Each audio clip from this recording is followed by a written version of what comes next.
Welcome, everybody, to the Scale Up Show. This is your host, Ryan Staley, and I have a very special guest with me today. I have Andrew Johnston. Andrew is the head of sales for Superhuman, the software company, definitely not the newsletter. And he is here with us today. So Andrew's done some really cool things. He used to be a director of sales over at Scale AI, was one of the first over at SendGrid, where he built that up and they went to IPO acquisition to Twilio. On top of it, too, he is also an angel investor for Craft Ventures, is doing a lot of other exciting stuff. Andrew, welcome. Happy to have you on the show, man. Thanks, Ryan. Excited to be here. Yes. There's some really cool things organizationally that you're doing. I'm excited to get into it. I would say you're classically kind of identified as an AI first company. Love having those folks on our show.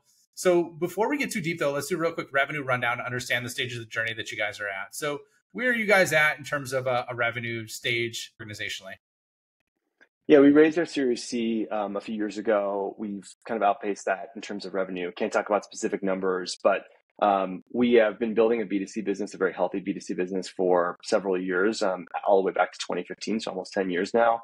And then we have built a B2B motion starting really about 2.5, 3 years ago. So it predates my time here, and that's kind of scaling up. The way I like to think about it is we are a Series A type B2B business, maybe Series B type B2B business with that sort of revenue inside of a Series C or D company at this point. So that's kind of how I associate our sales motion. Okay, love that, man. And so can you talk through, for those of you that don't know what Superhuman is, can you talk through what your solution does and the outcome it creates? Yeah, so point blank, Superhuman is the fastest email experience, or designed to be the fastest email experience in the world. We overlay on top of Gmail and Outlook, so we are an application layer. It is a tool that is giving back most users about 4 hours a week in terms of time savings, and helping users respond about 12 hours faster to email. It is designed in such a way that allows you to get faster, be more focused, and be more productive with the way that you're operating your email today. The way I have to think about it is, if Gmail or Outlook were designed in 2024 versus 2005, how would that product look, and what things would it have natively built in? And that is Superhuman, and that's how I like to think about it. That's a great way to describe that, man. If it was built in 2024 versus 2005, I mean, there's a lot of paths we can go down with, like sales motions with that. I don't know, qualification processes. I mean, we could spend like 3 episodes on that process alone. But I love that little snippet. That's good. I might repurpose that and use that with my own stuff. So please do not get mad at me. No problem. Anyways, okay, cool, man. So on this, let's talk about the B2B side. So you said the B2C motion's much more mature, and then you have the B2B. Actually, let's talk about both, man. How do you approach the go-to-market, or how does the organization approach the go-to-market for both in terms of growing the company, and like what are the prime levers that you guys pull? Yeah, so we were very built as a PLG company, no sales team for a very while, very marketing and growth heavy. You may not know this, or maybe you do remember this. Superhuman for a while had a wait list. So you actually there's like a viral moment around what is Superhuman. We have sent with Superhuman on the bottom of our emails, kind of like a signature that's auto included. And that created this viral moment, especially in the tech VC ecosystem. That's kind of how we got our first start. And really the tool was built in mind back then for the high-performing professionals. So think about it like founders, CEOs, executives, people who were running their own business and had a lot of email, and then especially in the tech ecosystem. So the product still has a lot of those PLG type levers in the B2C side. You can sign up, you can use the product. It's got viral loops built in, so you kind of get addicted to it. It's gamified in such a way, like hitting inbox 0 is what we think about. The B2B side plays off of that. So we've built a product-led sales motion into B2B. The way that I like to think about it is, Ryan, let's say you're a user of Superhuman. You might be a power user inside of a corporation. Let's call it, Coca-Cola. And I would see your usage. We track those metrics very closely, and we surface them to our sales team. And then I'm able to use that as leverage to reach out to you in this PLS type motion and say, hey, Ryan, you're the CRO or whatever role you are at Coca-Cola. You've been a power user for a certain number of years. You're hitting inbox here this many times. I'm giving you those metrics on value. And I'm trying to earn the right to have that sales conversation with you. And then we open that up. And we might say, well, Ryan, you've had a lot of value. What does it look like if you were to bring your entire revenue org onto the product? And then that's hopefully how we enter the conversation.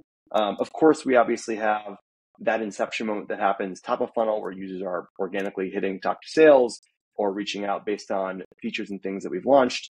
And now we've got B2B specific or team-based features that are specifically built. But that is kind of the motion. It's this PLG to PLS to kind of sales led as we move up market. Okay. Love that. And so how many users do you have like on the PLG side or just overall users as a whole? Okay, I don't even know the full count. It's over 100,000, something like that. Yeah. I would have to get. It's quite high, and these are users that remember. It's not just $1 a month; it's $30 a month. I like to say it's $1 a day for email happiness, but $30 for an email tool is an expensive tool for email, point blank. So to have that many users has been a pretty powerful moment. Okay. You got another good one, man. $1 a day for email happiness. You got all your one-liners down. This is good stuff, man. This is how I know you're in the field selling shit. Like you're not sitting in an office looking at a spreadsheet. You got all your one-liners down. You're ready to go. So it's good stuff, man.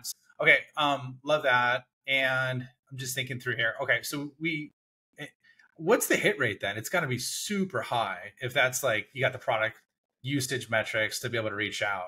Like I don't want to say like, yeah, I do want to say what's the conversion rate? Like on those for your team, like do you have like a 30% response rate, 20%, or how often are people responsive? We have a very high, the response rate is not quite that high. I wish it was that high. We often see, and we're working on that. I think that's the piece of that and the why it's not as high as you say it should be. And I think it should be too, is that people think of us as a B2C product. And as we get the mind share of being a B2B product, that responsiveness goes up. So we have seen increases. What I do see is a high open rate. I think we get like 80, 90% of people opening our emails, which is insane. And then we see, I think the average is like 10 to 15% in terms of reply rate. So still pretty healthy. Wish it was 30 to 40%. The odd part that we do see, Ryan, is that CEOs and executives love this tool and they will often respond. So like you go after a middle director, middle manager who's using it, trying to expand to their team, you might get just kind of cold, nothing back.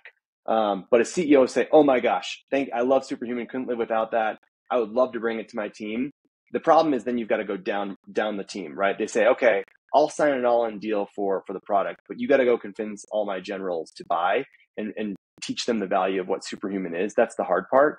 So we actually see the opposite problem that a lot of companies have, where we have almost instant access to like an EB or an economic buyer, or often like a core champion, but yet we don't have the ability to go buy that large deal because we haven't won over the bottoms up motion just yet. So we're very much tops down, bottoms up as we build kind of use cases in the enterprise. Okay. That makes sense, man. And I could see that because everybody's trying to be collaborative. They don't want to just jam it down their throat. So yeah. I guess like then if we're talking, because you're obviously a unique case because you have a lot to work from. So it's not a very atypical motion because most people don't have the access to the C-level, right? Or the executive. So what would you say is like your number one biggest challenge to growing right now in light of like how you guys are set up organizationally, product wise, so on and so forth? I think it's what I mentioned just a tidbit earlier, which is around that transition from B2C to B2B. You have to think about how you change your ICP and the person that you're selling to, especially as we move from SMB to mid-market, and then now we're really focused on moving to more strategic or higher level mid-market and then into enterprise. That buyer changes, and with each of those changes also comes more, I guess, a higher bar or a hurdle to cross for ROI and value that you have to prove out. And when you think about it, a lot of people are willing to say, I hate my email, I'm going to go spend $30 a month to fix that problem for myself. But it becomes a very different problem when you say, I've got to go bring 100 people onto Superhuman, and maybe they're all going to pay $25 a month, whatever we're going to charge them to fix your email. The common pushback we get is, well, I'm already paying for G Suite, or I'm already paying for Microsoft. Why do I need to spend more dollars on a tool that sits on top of a tool that already works and exists? And that's the most common pushback. It's like moving on from the status quo versus trying to find that new ROI. And so we get that a lot. And I think it's that transition from new messaging, different buyer, and then new focus for the company.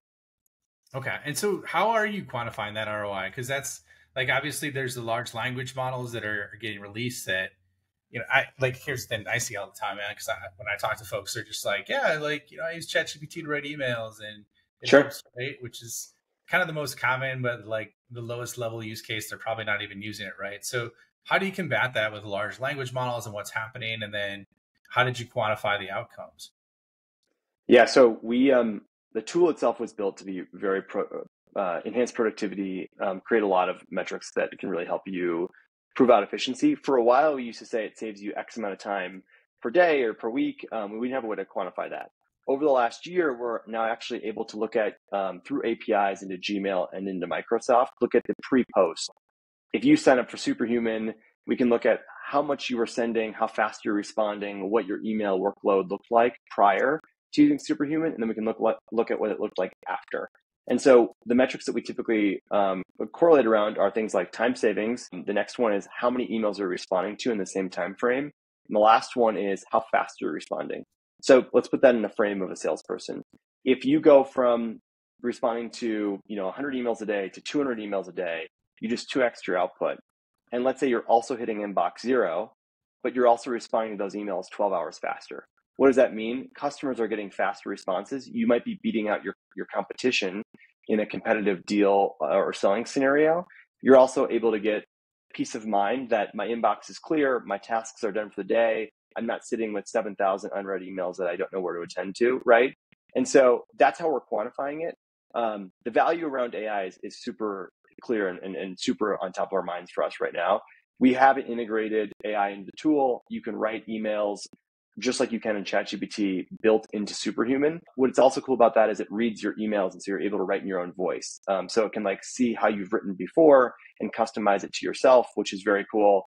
And really, we've tried to think of it as this seamless integration for AI and how the tool has been built. But bar none, I think the first thing is getting the tool right? So it has to provide value, productivity gains, and efficiency gains as it stands. And then AI is the enhancement on top of that.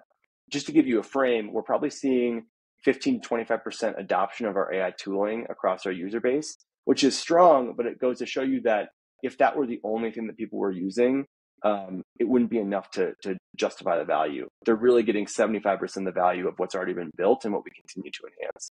Mm-hmm. Okay, that makes sense.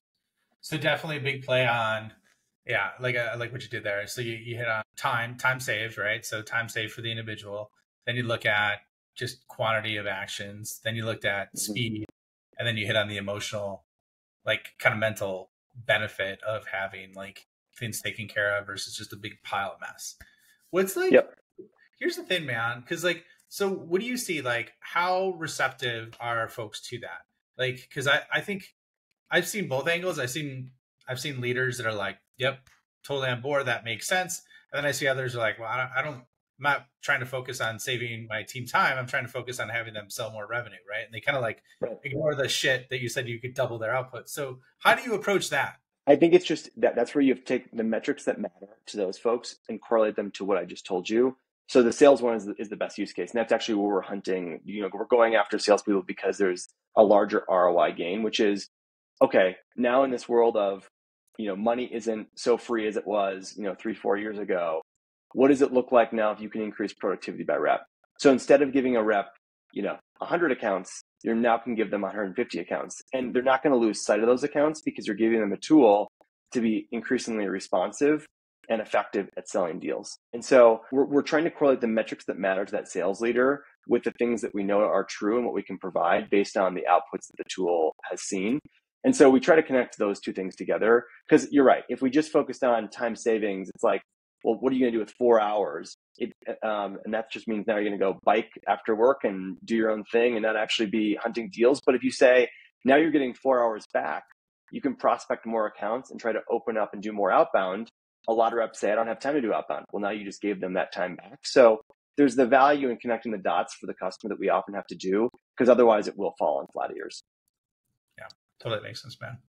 All right. Well, why don't we wrap things up here for right now? I think this is a good kind of natural break in the progression. Obviously, I hammered you on quantifiable ROI, not by design, but more out of curiosity, just because I've seen, I think you got it very tight with your messaging, and I was giving you a hard time, but I was also giving you a compliment as well about how tight you are with your messaging and your value prop, which is really good, man. So let's take a break right now. We'll do a part 2 episode where I want to get more into kind of your holistic view of the AI tool network and what you're seeing with AI as it relates to the larger kind of scope, if you will, not just with your company that you're working for now, but also the companies that you're investing in. So thanks for being on today, Andrew. Where can people find you? Where can they find out more about you? And then we'll kick part 2 in the next episode. Yeah, thanks, Ryan. Really great. Happy to be here. People can find me online at Andrew Johnston on LinkedIn. I'm also on Twitter at @afoxjohnston. Happy to reach out there too. But LinkedIn's probably the best place. Or Superhuman, Andrew.Johnston at superhuman.com. For your response, should be pretty responsive given I sell an email tool. So appreciate the time, Ryan, and we'll chat again soon. Awesome, man. Thanks for being on.